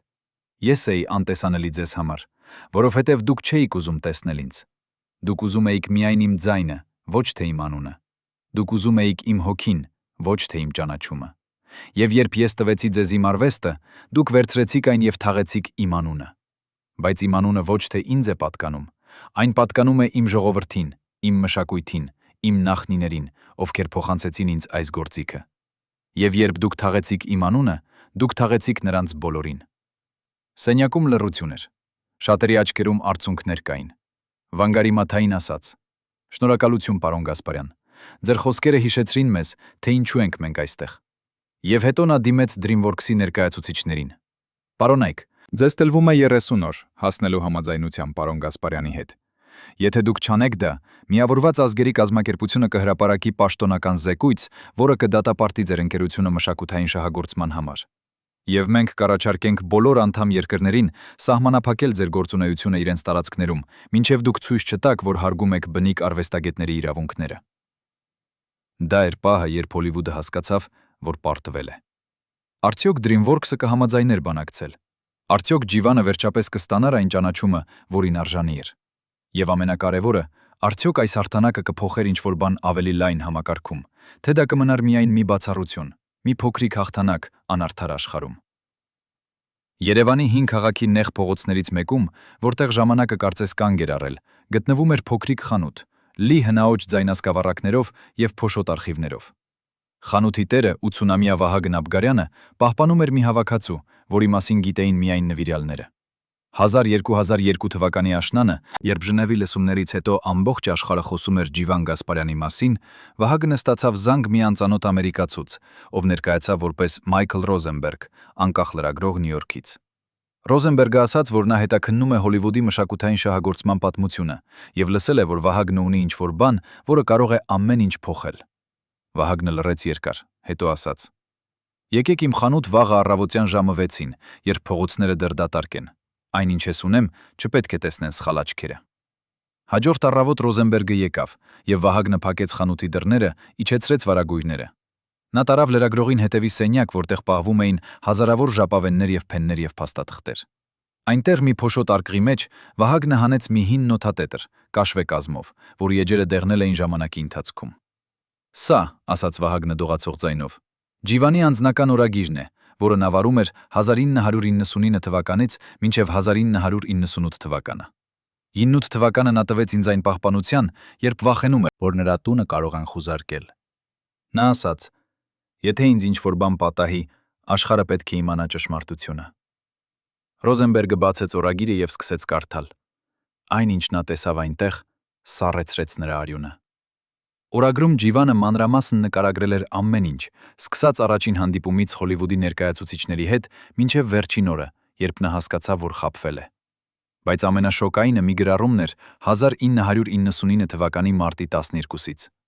Այնտեղ Ջիվանը գրել էր. «Այսօր ինձ այցելեց մի մարդ, ով ասաց, որ իր անունը Արմեն է, եւ որ նա ուղարկված է բարձր մակարդակից։ Նա չասաց, թե ումից, բայց նրա աչքերը ասում էին, որ նա վախենում է։ Նա ինձ զգուշացրեց, որ եթե ես շարունակեմ խոսել գլադիատորի մասին, իմ ընտանիքը կարող է վտանգի ենթարկվել։ Նա ասաց. «Պարոն Գասպարյան, դուք չգիտեք, թե ում հետ եք գործ ունենում։ Սրանք մարդիկ են, ովքեր կարող են անհետացնել ամբողջ ընտանիքներ, եթե դա անհրաժեշտ է իրենց բիզնեսի համար»։ Այդ գրառումը ցույց էր տալիս, որ Ջիվանի լռությունը ոչ միայն հոգնածության արդյունք էր, այլև վախի։ Նրան սպառնացել էին, եւ նա ընտրել էր պաշտպանել իր ընտանիքը, զոհաբերելով իր արդարությունը։ Ռոզենբերգը շարունակեց կարդալ, եւ յուրաքանչյուր էջ բացահայտում էր նոր շերտ տավադրության։ 1999 թվականի ապրիլի 20-րդին Ջիվանը գրել էր. «Գևորգը ուզում է պայքարել, բայց ես չեմ կարող թույլ տալ նրան ռիսկի ենթարկել իր կյանքը։ Ես տեսել եմ, թե ինչ են անում այս մարդիկ։ Երեք գտա իմ բակում մեռած կատու, կտրված գլխով։ Սա ազդանշան էր։ Նրանք ուզում են, որ ես հասկանամ, որ նրանք կարող են հասնել ինձ, հասնել իմ սիրելիներին»։ Այս տողերը ցույց էին տալիս, որ Ջիվանի դեմ օգտագործվել էին ոչ միայն իրավական, այլև հոգեբանական եւ նույնիսկ ֆիզիկական սպառնալիքներ։ Դա այլևս պարզ բիզնես վեճ չէր, դա ահաբեկում էր։ Բայց ով էր այդ Արմենը, ով եկել էր սպառնալիքներով։ Ռոզենբերգը սկսեց հետաքննություն։ Նա գտավ, որ 1999 թվականին Երևանում գործում էր մի անձ, ով հայտնի էր որպես միջնորդ արևմտյան ընկերությունների եւ տեղական մարդկանց միջև։ Այդ մարդը, ում իրական անունը Արմեն Բալայան էր, ուներ կապեր ինչպես Հոլիվուդի հետ, այնպես էլ նախկին խորհրդային հատուկ ծառայությունների հետ։ Նա էր այն մարդը, ով լուծում էր խնդիրները, երբ բանակցությունները չէին աշխատում։ Ռոզենբերգը գտավ մի նախկին գործընկեր Բալայանի, ով համաձայնվեց խոսել անանուն պայմանով։ Այդ մարդը ասաց. «Արմենը աշխատում էր ոչ թե DreamWorks-ի համար ուղղակիորեն, այլ մի ընկերության համար, որը կոչվում էր Global Media Solutions։ Սա էր ստվերային ընկերություն, որը զբաղվում էր հարթեցնելով մշակութային հարցերը Հոլիվուդի համար։ Նրանք էին, ովքեր համոզում էին կամ սպառնում էին տեղական արվեստագետներին ստորագրել անբարենպաստ պայմանագրեր։ Ռոզենբերգը փորձեց գտնել Global Media Solutions-ը, բայց պարզվեց, որ ընկերությունը լուծարվել է 1998 թվականին, անմիջապես Ջիվանի գործի հրապարակայնացումից հետո։ Բոլոր փաստաթղթերը ոչնչացվել էին, բոլոր հետքերը ջնջվել էին։ Բայց Ռոզենբերգը չէր հանձնվում։ Նա գտավ մի բանկային փոխանցում, որը ցույց էր տալիս, որ Global Media Solutions-ը ստացել է $6 միլիոն DreamWorks-ից 1999 թվականին խորհրդատվական ծառայությունների համար։ $6 միլիոն։ Այդ գումարը 1000 անգամ ավելի էր, քան Ջիվանին վճարված $3000։ Հստակ էր, որ այդ գումարը ծախսվել էր ոչ թե խորհրդատվության, այլ լռեցման համար։ Ռոզենբերգը վերադարձավ Վահագնի մոտ եւ ցույց տվեց իր գտածոները։ Վահագնը ասաց. «Ես գիտեի, որ Ջիվանը վախենում էր, բայց չգիտեի, որ այդքան խորն է գործը»։ Նա երբեք չպատմեց ինձ սպառնալիքների մանրամասները։ Նա միայն ասաց. «Վահագն, եթե ինձ ինչ-որ բան պատահի, դու պետք է պահպանես այս օրագիրը եւ տաս այն մարդուն, ում կարող ես վստահել»։ Ռոզենբերգը հասկացավ, որ նա պահում է ձեռքին ոչ միայն Ջիվանի պատմությունը, այլև ապացույց համակարգային հանցագործության մասին։ Նա որոշեց հրապարակել ամեն ինչ։ Նա գրեց մի երկար հոդված, որը հրապարակվեց New York Times-ում 2002 թվականի նոյեմբերին։ Հոդվածը կոչվում էր «Ստվերները Հոլիվուդի հետևում. ինչպես են մշակութային միջնորդները լռեցնում բնիկ արվեստագետներին»։ Հոդվածը պայթյուն առաջացրեց։ Ամերիկյան կոնգրեսը հայտարարեց լսումներ։ FBN սկսեց հետաքննություն Global Media Solutions-ի եւ նրա կապերի մասին։ DreamWorks-ը հայտարարեց, որ նրանք ցնցված են այս մեղադրանքներով եւ որ նրանք լիովին համագործակցելու են հետաքննության հետ։ Բայց վնասը արդեն պատճառված էր։ Ընկերության բաժնետոմսերը ընկան 10%-ով։ Մի քանի բարձրաստիճան ղեկավարներ հրաժարական տվեցին, եւ ամենակարևորը, հասարակական կարծիքը շրջվեց ամբողջովին։ Մարդիկ այլևս չէին տեսնում Ջիվանին որպես դժգոհ արվեստագետ, այլ որպես զոհ, համակարգային ճնշման եւ սպառնալիքների։ Բայց Ջիվանի համար այդ հաղթանակը եկավ շատ ուշ։ Նրա առողջությունը վատանում էր, եւ նա գիտեր, որ ժամանակը սպառվում է։ Արդյոք նա ապրելու էր բավականաչափ երկար, տեսնելու իրական արդարությունը։ Արդյոք DreamWorks-ը վերջապես կընդուներ իր պատասխանատվությունը ոչ միայն Ջիվանի, այլև բոլոր այն արվեստագետների համար, ովքեր տառապել էին նրանց համակարգից։ Եվ ամենակարևորը, ով էր իրականում պատվիրել այդ սպառնալիքները։ Ով էր այն մարդը ամենաբարձր մակարդակում, ով որոշել էր, որ Ջիվան Գասպարյանը պետք է լռեցվի ցանկացած գնով։ Լոս Անջելեսի կենտրոնում Century City թաղամասում գտնվում էր DreamWorks-ի գլխամասային գրասենյակը, 30-րդ հարկում փայլուն ապակե աշտարակի։ 2003 թվականի փետրվարի 12-ին, երբ ձյունը հազվադեպ ծածկում էր Լոս Անջելեսի փողոցները, այդ շենքի խորհրդակցությունների սենյակում տեղի ունեցավ մի հանդիպում, որի մասին հանրությունը երբեք չպետք է իմանար։ Սենյակում նստած էին 7 մարդիկ. DreamWorks-ի գլխավոր տնօրենը, 3 իրավաբաններ, ֆինանսական տնօրենը, հասարակայնության հետ կապերի ղեկավարը եւ մի մարդ, ում անունը չէր հիշատակվում ոչ մի պաշտոնական փաստաթղթում։ Այդ մարդը, ում բոլորը կանչում էին պարզապես խորհրդականը, էր այն, ով իրականում կառավարում էր ամբողջ գործողությունը։ Նա էր այն, ով 13 տարի առաջ որոշել էր, որ Ջիվան Գասպարյանի անունը պետք է ջնջվի գլադիատորի տիտրերից։ Եվ հիմա նա նստած էր այնտեղ, նրա դեմքը անշարժ, մինչդեռ ուրիշները վիճում էին, թե ինչպես դուրս գալ այս ճգնաժամից։ Գլխավոր տնօրենը, ով կոչվում էր Ջեֆրի Կացենբերգ, խփեց սեղանին եւ ասաց. «Մենք չենք կարող ավելի երկար ժխտել։ Ապացույցները շատ ուժեղ են։ Օրագիրը, բանկային փոխանցումները, վկաները, ամեն ինչ մեզ դեմ է։ Մենք պետք է գործենք հիմա, մինչև կոնգրեսի լսումները սկսվեն»։ Բայց խորհրդականը շարժեց գլուխը։ «Եթե մենք ընդունենք մեղքը, մենք բաց ենք դռները հազարավոր այլ հայցերի համար։ Յուրաքանչյուր արվեստագետ, ով երբևէ աշխատել է մեզ հետ, կգա եւ կասի, որ մենք շահագործել ենք նրան։ Մենք կարող ենք կորցնել միլիարդներ»։ Ֆինանսական տնօրենը ավելացրեց. «Ոչ միայն հայցեր։ Մեր հեղինակությունը կոչնչանա։ Ոչ մի արվեստագետ չի ուզի աշխատել մեզ հետ։ Մենք կդառնանք պարյաներ ինդուստրիայում»։ Իրավաբանները առաջարկեցին մի ռազմավարություն, սահմանափակ ընդունում։ Նրանք բացատրեցին. «Մենք կարող ենք ընդունել, որ եղել են գործընթացային սխալներ Գասպարյանի գործում, բայց ժխտել ցանկացած դիտավորյալ սխալ վարքագիծ կամ սպառնալիքներ։ Մենք կարող ենք առաջարկել նրան փոխհատուցում, ասենք $5 միլիոն, եւ պահանջել լռության համաձայնություն»։ Բայց հասարակայնության հետ կապերի ղեկավարը զգուշացրեց. «Եթե մենք առաջարկենք գումար լռության դիմաց, մամուլը կներկայացնի դա որպես մեղքի ընդունում։ Մենք կդառնանք այն ընկերությունը, որը փորձում է գնել իր ճանապարհը դուրս քաղցրավենիքից»։ Սենյակում լարվածությունը աճում էր։ Յուրաքանչյուր տարբերակ ուներ իր վտանգները, եւ ոչ ոք չգիտեր ճիշտ պատասխանը։ Հետո խորհրդականը խոսեց, եւ նրա ձայնը սառեցրեց սենյակը։ «Կա երրորդ տարբերակ», ասաց նա։ «Մենք չենք ընդունում ոչինչ, եւ մենք չենք առաջարկում գումար։ Փոխարենը մենք հարձակվում ենք։ Մենք հրապարակում ենք Գասպարյանի անձնական կյանքի մանրամասները, որոնք ցույց են տալիս, որ նա ոչ թե անմեղ զոհ է, այլ հաշվարկված մարդ, ով փորձում է շահարկել իր ազգային ինքնությունը գումար շահելու համար։ Մենք գտնում ենք մարդկանց, ովքեր կխոսեն նրա դեմ։ Մենք ստեղծում ենք պատմություն, որտեղ նա է չարագործը, ոչ թե մենք»։ Սենյակում լռություն տիրեց։ Բոլորը նայում էին միմյանց, ոչ ոք չուզում էր առաջինը խոսել։ Վերջապես Կացենբերգը ասաց. Դա անբարոյական է։ Մենք չենք կարող ոչնչացնել մի ծեր մարդու հեղինակությունը միայն մեր սեփական մաշկը փրկելու համար։ Բայց խորհրդականը ժպտաց սառը ժպիտով։ Պարոն Կացենբերգ, բարոյականությունը շքեղություն է, որը մենք չենք կարող թույլ տալ այս պահին։ Եթե մենք չպաշտպանենք մեզ, մենք կոչնչանանք։ Եվ եթե մենք կոչնչանանք, հակ հազարավոր մարդիկ կորցնեն իրենց աշխատանքը։ Որն է ավելի կարևոր՝ մի մարդու զգացմունքները, թե հազարավոր ընտանիքների ապրուստը։ Այդ փաստարկը հաղթեց։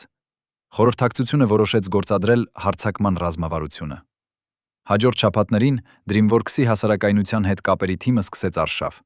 Նրանք արտահոսեցրին պատմություններ մամուլին, որտեղ ներկայացնում էին Ջիվանին որպես դժգոհ արվեստագետ, ով երբեք չէր գնահատել հնարավորությունը, որ տրվեց նրան։ Նրանք գտան մի նախկին գործընկեր Ջիվանի, ով պարտքեր ուներ, եւ համաձայնվեց տալ բացասական հարցազրույց փողի դիմաց։ Այդ մարդը պատմեց, որ Ջիվանը միշտ էլ դժգոհ էր եղել եւ միշտ էլ ուզում էր ավելի շատ փող։ Նրանք նույնիսկ գտան մի հոգեբան, ով վերլուծեց Ջիվանի հրապարակային հայտարարությունները եւ եզրակացրեց, որ նա ցուցաբերում է նարցիսիստական անհատականության նշաններ։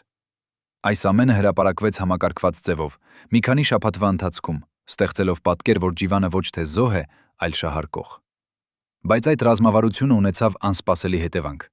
Հայկական համայնքը ոչ միայն Հայաստանում, այլև ամբողջ աշխարհում միավորվեց Ջիվանի շուրջ։ Նրանք տեսան DreamWorks-ի արշավը որպես ոչ միայն անհատական հարձակում, այլև հարձակում հայ մշակույթի եւ ինքնության դեմ։ Լոս Անջելեսում, Փարիզում, Մոսկվայում, Բեյրութում հայերը սկսեցին բողոքի ակցիաներ DreamWorks-ի գրասենյակների դիմաց։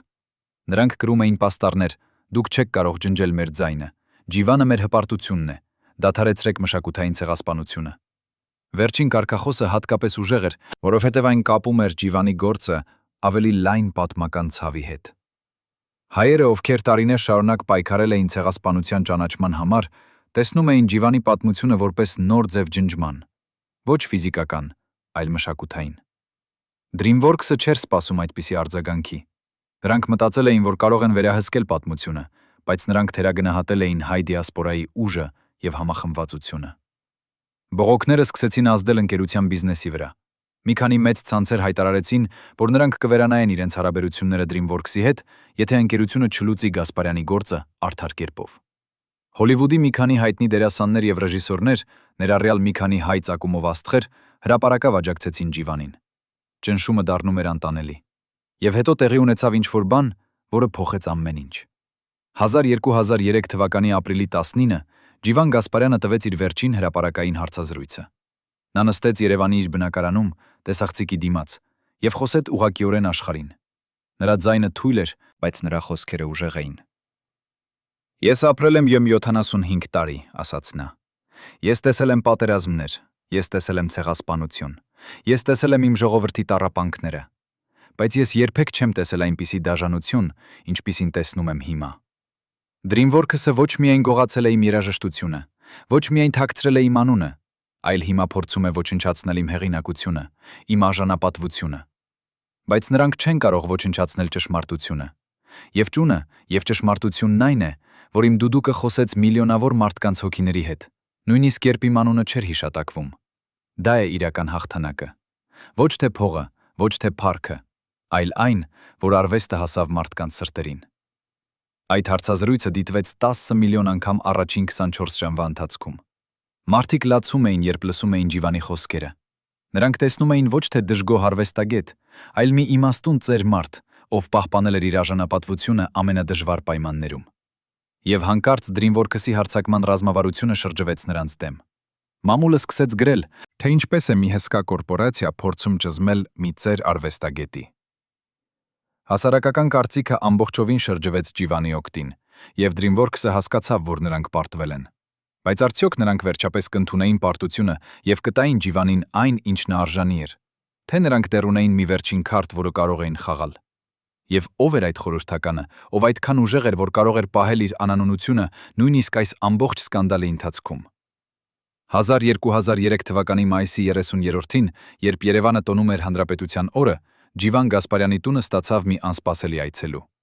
Դռան զանգը հնչեց կեսօրից կեսօրին, եւ երբ Գևորգը բացեց դուռը, նա տեսավ մի կին, 50-ամյա, սև կոստյումով, ով ներկայացավ որպես Ռեբեկա Շերման, DreamWorks-ի նոր գլխավոր իրավական խորհրդական։ Նա եկել էր Լոս Անջելեսից ուղիղ թռիչքով, առանց նախազգուշացման, եւ ասաց, որ ունի մի առաջարկ, որը չի կարող սպասել։ Գևորգը տարավ նրան ներս, որտեղ Ջիվանը նստած էր իր սիրելի աթոռին, դուդուկը ձեռքին։ Շերմանը նստեց նրա դիմաց, եւ նրա աչքերում Ջիվանը տեսավ ինչ-որ բան, որը չէր տեսել ուրիշ DreamWorks-ի ներկայացուցիչների մոտ։ Ամոթ։ Շերմանը սկսեց խոսել եւ նրա ձայնը դողում էր։ «Պարոն Գասպարյան», ասաց նա, «ես եկել եմ ներողություն խնդրելու ձեր անունից եւ իմ ընկերության անունից։ Այն, ինչ արվեց ձեզ հետ, անընդունելի է։ Դա ոչ միայն իրավական սխալ էր, այլև բարոյական ձախողում։ Ես նշանակվել եմ նոր գլխավոր իրավական խորհրդական 3 շաբաթ առաջ, եւ իմ առաջին առաջադրանքը եղավ վերանայել ձեր գործը։ Երբ ես տեսա փաստաթղթերը, երբ ես կարդացի ձեր օրագիրը, երբ ես հասկացա, թե ինչ էր իրականում տեղի ունեցել, ես զգացի ֆիզիկական հիվանդություն։ Ես ամաչում եմ, որ աշխատում եմ ընկերության համար, որը արեց այդ ամենը»։ Այդ խոսքերը անկեղծ էին, եւ Ջիվանը զգաց դա։ Նա ասաց. «Պարոնուհի Շերման, ես գնահատում եմ ձեր ազնվությունը, բայց ներողությունը բավարար չէ։ Ինչպես եք դուք պատրաստվում ուղղել այդ սխալը»։ Շերմանը բացեց իր պայուսակը եւ հանեց մի փաթեթ փաստաթղթեր։ «Ես բերել եմ նոր պայմանագիր», ասաց նա։ «Այս պայմանագիրը ճանաչում է ձեզ որպես համահեղինակ Գլադիատորի երաժշտության Հանս Ցիմերի հետ հավասար կարգավիճակով։ Այն ձեզ տալիս է 15% բոլոր անցյալ եւ ապագա եկամուտներից, որոնք կապված են այդ երաժշտության հետ։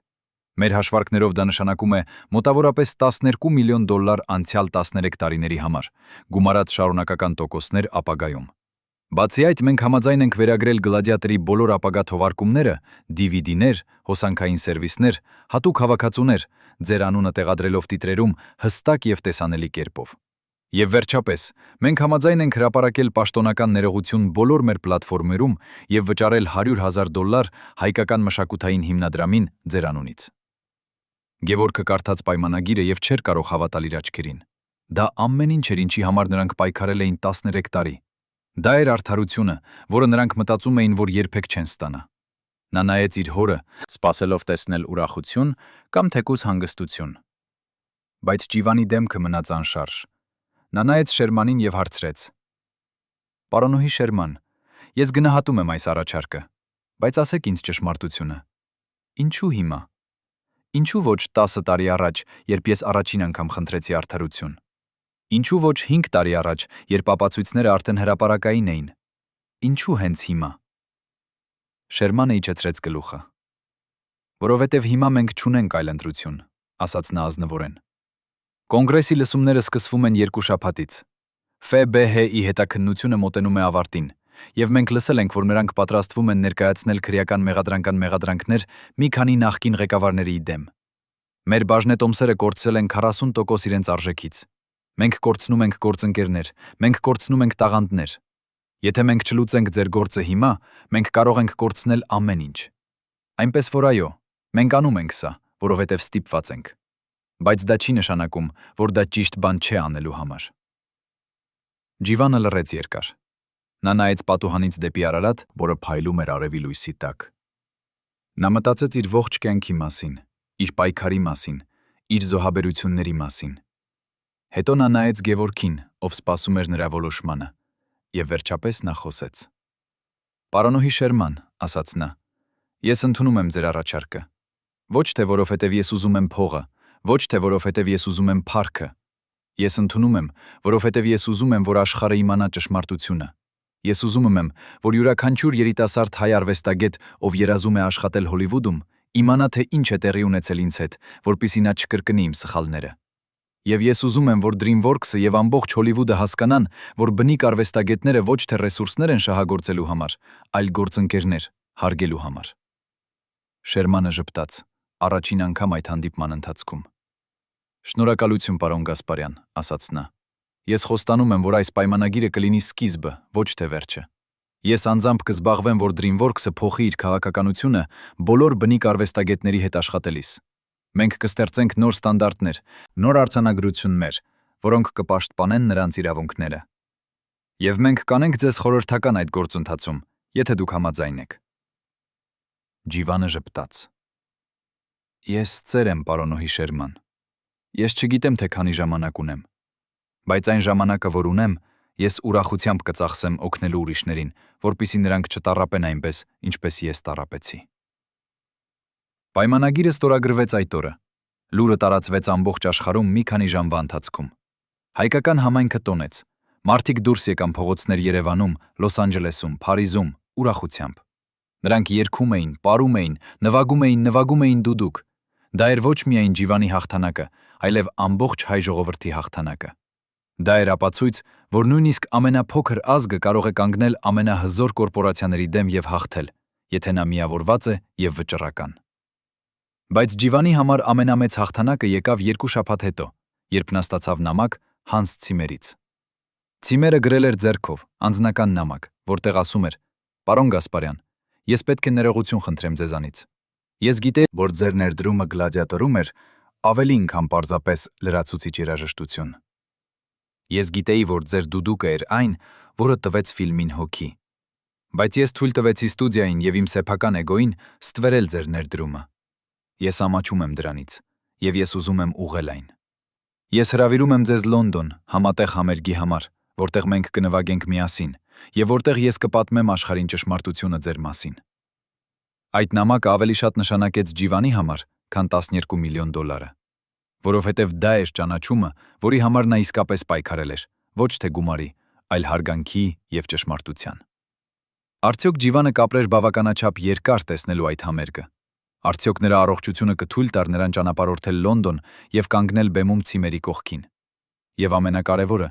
արդյոք այս հաղթանակը իսկապես կփոխեր Հոլիվուդի համակարգը, թե դա կմնար միայն մի բացառություն, մի գեղեցիկ պատմություն, որը մարդիկ կպատմեին, բայց որից չէին սովորի։ Երևանի Մալաթիա թաղամասում, որտեղ Ջիվան Գասպարյանը ապրել էր վերջին 20 տարիները, նրա փոքրիկ բնակարանի պատերը պահպանում էին գաղտնիքներ, որոնք երբեք չէին պատմվել։ 2003 թվականի հուլիսի վերջին, երբ Երևանը տառապում էր ամառային տապից, Ջիվանի անձնական բժիշկը դոկտոր Արմեն Սարգսյանը մտավ այդ բնակարան եւ գտավ մայստրոին նստած իր աթոռին, դուդուկը ձեռքին, բայց նրա շնչառությունը դժվար էր, նրա շրթունքները կապտավուն։ Բժիշկը անմիջապես կանչեց շտապ օգնություն, բայց մինչ շտապ օգնությունը հասնելը, Ջիվանը բռնեց բժշկի ձեռքը եւ շշնջաց. «Դոկտոր, ես պետք է ձեզ ինչ-որ բան ասեմ, ինչ-որ բան, որ ոչ ոք չգիտի։ Եթե ես չապրեմ այս գիշերը, դուք պետք է գտնեք Գևորգին եւ ասեք նրան. փնտրեք կարմիր տուփը իմ անկողնու տակ։ Այնտեղ է ամեն ինչ, բոլոր ապացույցները, բոլոր անունները, ամբողջ ճշմարտությունը, որը նույնիսկ DreamWorks-ը չգիտի»։ Այդ խոսքերը շփոթեցին բժշկին, բայց նա խոստացավ կատարել Ջիվանի խնդրանքը, եթե ամենավատը տեղի ունենա։ Շտապ օգնությունը տարավ Ջիվանին հիվանդանոց, եւ հաջորդ 3 օրը նա պայքարեց կյանքի եւ մահվան միջև։ Նրա ընտանիքը, Գևորգը, նրա թոռները, նրա մերձավոր ընկերները բոլորը հավաքվեցին հիվանդանոցում, աղոթելով, սպասելով։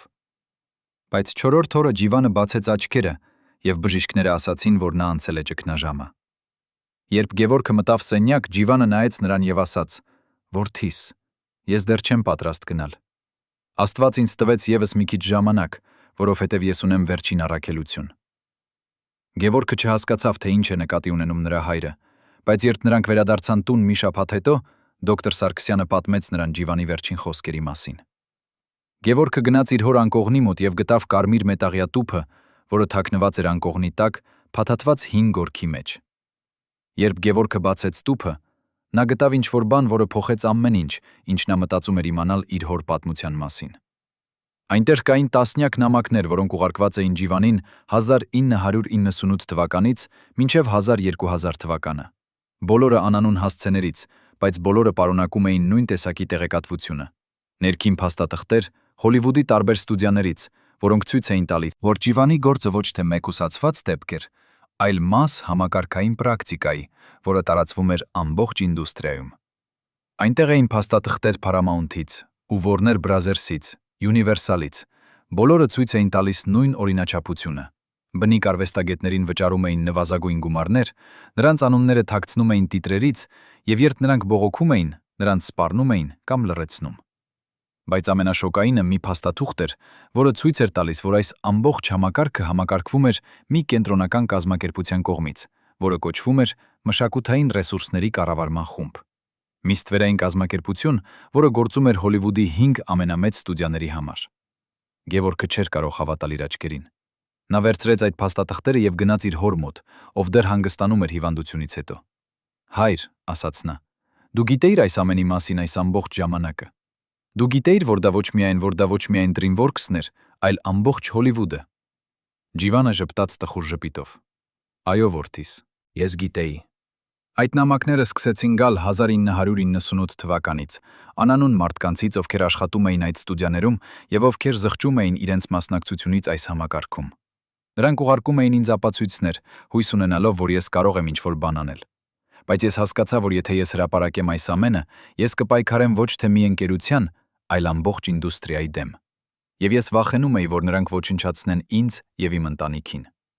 Բայց հիմա, երբ Ջիվանը գիտեր, որ նրա ժամանակը սպառվում է, նա որոշեց, որ ժամանակն է բացահայտել ամբողջ ճշմարտությունը։ Նա ասաց Գևորգին. «Որդիս, տար այդ փաստաթղթերը Մայքլ Ռոզենբերգին։ Նա միակ լրագրողն է, ում ես վստահում եմ։ Ասա նրան, որ սա իմ վերջին նվերն է աշխարհին, ճշմարտությունը, ամբողջ ճշմարտությունը, ոչինչ, բայց ճշմարտությունը»։ Գևորգը համաձայնվեց, եւ հաջորդ օրը նա թռավ Նյու Յորք, կարմիր տուփը իր ձեռքին։ Երբ Ռոզենբերգը տեսավ այդ փաստաթղթերը, նա հասկացավ, որ նա պահում է ձեռքին ամենամեծ սկանդալը Հոլիվուդի պատմության մեջ։ Դա ոչ միայն Ջիվան Գասպարյանի պատմությունն էր, դա հարյուրավոր արվեստագետների պատմությունն էր, ովքեր շահագործվել էին տասնամյակներ շարունակ։ Արդյոք աշխարհը պատրաստ էր լսել այս ճշմարտությունը։ Արդյոք Հոլիվուդը կարող էր վերապրել այդպիսի բացահայտումը։ Նյու Յորքի Times Square-ում, որտեղ հազարավոր մարդիկ անցնում են ամեն օր, չնկատելով իրենց շուրջը տեղի ունեցող պատմությունը, 2003 թվականի սեպտեմբերի 11-ին Ջիվան Գասպարյանի պատմության 12-րդ տարելիցին Մայքլ Ռոզենբերգը հրապարակեց իր ամենամեծ հետաքննությունը։ Հոդվածը, որը տարածվեց 30,000 բառով Նյու Յորք Times-ի կայքում, կոչվում էր «Հոլիվուդի մշակութային կողոպուտը. ինչպես ստվերային կազմակերպությունը համակարգեց բնիկ արվեստագետների շահագործումը 50 տարի»։ Հոդվածը սկսվում էր Ջիվանի պատմությամբ, բայց հետո ընդլայնվում էր, ներկայացնելով տասնյակ այլ դեպքեր, աֆրիկյան բարաբաններ, ովքեր նվագել էին առյուծ թագավորում, բայց երբեք չստացել էին վարձատրություն, բրազիլացի երաժիշտներ, ովքեր ստեղծել էին Ռիոյի ձայնային տեսարանը, բայց նրանց անունները ջնջվել էին, մոնղոլ երգիչներ, ովքեր տվել էին ձայնը Մուլանին, բայց ստացել էին միայն $100 սեսիայի համար։ Յուրաքանչյուր պատմություն էր նույն օրինաչափությունը, խոստումներ, որոնք չկատարվեցին, պայմանագրեր, որոնք խաբեցին, սպառնալիքներ, որոնք լռեցրին։ Բայց ամենաշոկայինը հոդվածի կենտրոնական բացահայտումն էր։ Մշակութային ռեսուրսների կառավարման խումբը իրականում գոյություն ուներ, եւ այն ստեղծվել էր 1970-րդ թվականներին Հոլիվուդի 5 ամենամեծ ստուդիաների կողմից, որպես արդյունավետ լուծում մշակութային զգայունության հարցերին։ Ռոզենբերգը գտել էր նախկին աշխատակից այդ կազմակերպությունից, ով համաձայնվել էր խոսել անանուն պայմանով, եւ ով բացահայտել էր, թե ինչպես էր այն աշխատում։ Մեր աշխատանքը, ասել էր այդ մարդը, էր համոզել բնիկ արվեստագետներին, որ նրանք ստանում են հիանալի հնարավորություն, երբ իրականում մենք նրանց տալիս էինք փշրանքներ։ Մենք օգտագործում էինք նրանց անփորձությունը, նրանց լեզվական խոչընդոտները, նրանց մշակութային տարբերությունները։ Մենք գիտեինք, որ նրանք չէին հասկանա իրավաբանական ժարգոնը, եւ մենք օգտագործում էինք դա մեր օգտին։ Եվ երբ նրանք սկսում էին հարցեր տալ, մենք ունեինք մարդկանց, ովքեր կարող էին համոզել նրանց լռել։ Հոդվածը ներառում էր անուններ, ամսաթվեր, բանկային փոխանցումներ, ներքին հաղորդագրություններ, ամեն ինչ, ինչ անհրաժեշտ էր ապացուցելու, որ դա ոչ թե դժբախտ պատահարների շարք էր, այլ համակարգված, հաստատված, շահութաբեր գործունեություն։ Ռոզենբերգը հաշվարկել էր, որ վերջին 50 տարիների ընթացքում Հոլիվուդը խնայել էր մոտավորապես $2 միլիարդ, չվճարելով արդար վարձատրություն բնիկ արվեստագետներին։ $2 միլիարդ։ Այդ թիվը սառեցրեց մարդկանց։ Դա ոչ թե պարզապես անարդարություն էր, դա համակարգային գողություն էր, որը տևել էր ամբողջ սերունդ։ Հոդվածի հրապարակումից հետո Հոլիվուդը մտավ ճգնաժամի ռեժիմ։ 5 մեծ ստուդիաները հրապարակեցին համատեղ հայտարարություն, որտեղ ամենաուժեղ տերմիններով հերքում էին այս անհիմն մեղադրանքները եւ պնդում էին, որ մշակութային ռեսուրսների կառավարման խումբը երբեք չի գոյություն ունեցել։ Բայց Ռոզենբերգը պատրաստ էր այդ պատասխանին։ Նա հրապարակեց երկրորդ հոդված 3 օր հետո, որտեղ ներկայացրեց կորպորատիվ փաստաթղթեր, որոնք ցույց էին տալիս, որ այդ կազմակերպությունը գրանցված էր Դելավերում որպես մշակութային խորհրդատվական ծառայություններ սահմանափակ պատասխանատվությամբ ընկերություն,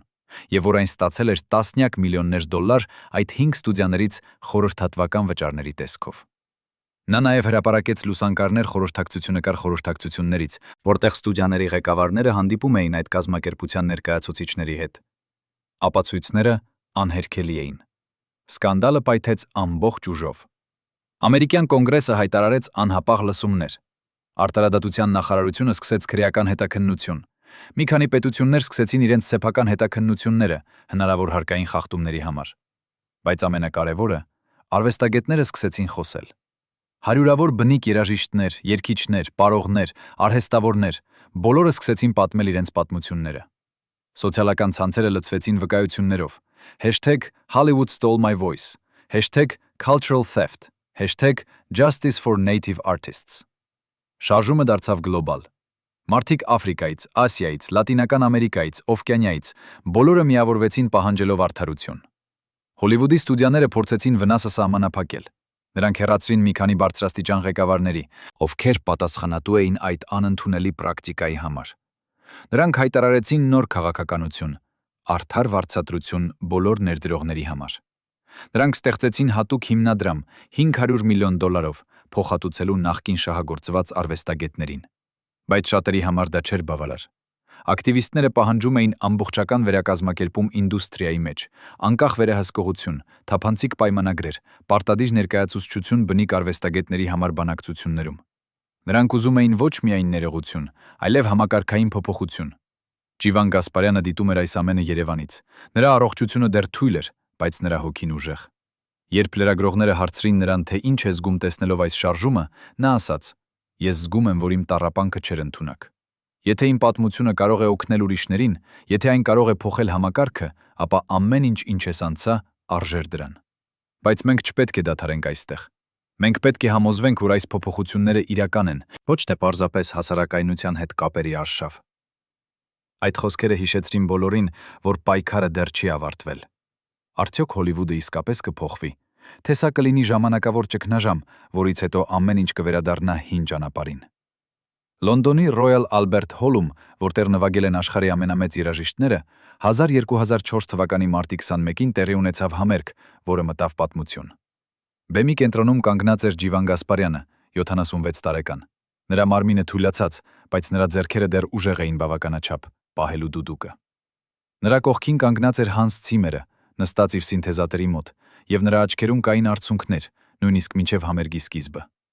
Դահլիճը լի էր, 5000 մարդ, ովքեր եկել էին ամբողջ աշխարհից, ականատես լինելու այս պատմական պահին։ Բայց ամենակարևորը, այս համերգը հեռարձակվում էր ուղիղ եթերով 50 երկրներում, եւ միլիոնավոր մարդիկ դիտում էին իրենց տներից։ Համերգը սկսվեց լռությամբ։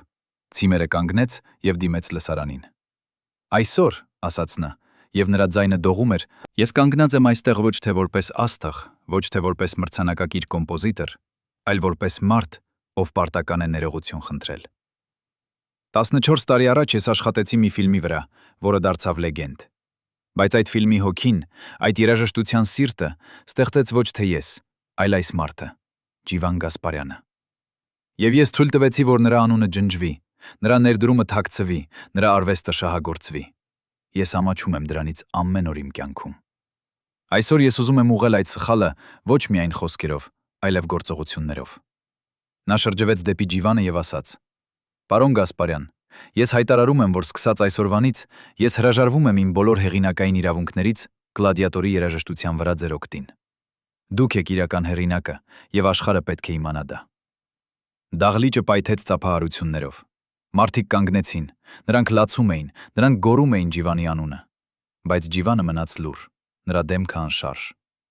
Երբ ծափահարությունները հանդարտվեցին, նա վերցրեց մանրաձայնը եւ խոսեց. «Պարոն Ցիմեր», ասաց նա հայերենով, իսկ թարգմանիչը թարգմանում էր անգլերեն,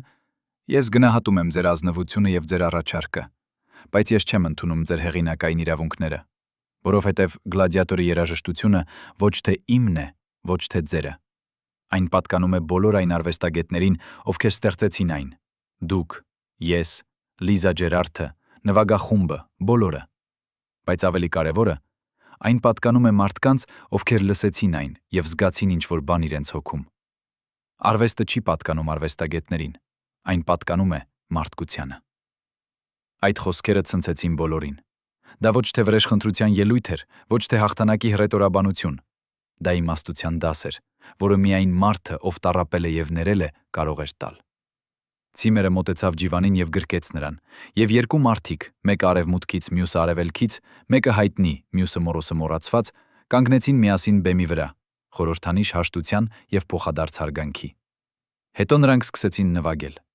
Ցիմերը սկսեց սինթեզատորի հիմնական մեղեդին, եւ հետո Ջիվանը բարձրացրեց դուդուկը իր շրթներին։ Այնինչ հետևեց էր մի երաժշտությունյուն, որը խոսում էր առանց բառերի,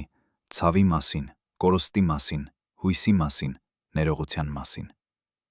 Դահլիճում ոչ ոք չշարժվեց 10 րոպե։ Նրանք լսում էին եւ շատերը լացում էին, ոչ թե տխրությունից, այլ այն տեսակի արտահայտությունից, որը գալիս է, երբ ինչ-որ բան խորը ճշմարիտ դիպչում է հոգուն։ Երբ վերջին նոտան մարեց, լռությունը տևեց երկար վայրկյան, եւ հետո դահլիճը պայթեց այնպիսի ծափահարություններով, որ պատերը դողում էին։ Մարդիկ կանգնեցին, նրանք գոռում էին, նրանք պահանջում էին ավելին, բայց Ջիվանը շարժեց գլուխը։ Նա ասաց մանրաձայնով. «Ես ծեր եմ, եւ ես հոգնած եմ, բայց ես երջանիկ եմ, որովհետեւ այսօր աշխարհը լսեց դուդուկը, եւ աշխարհը իմացավ, որ դա հայկական գործիք է, որ դա հայ հոգու ձայնն է։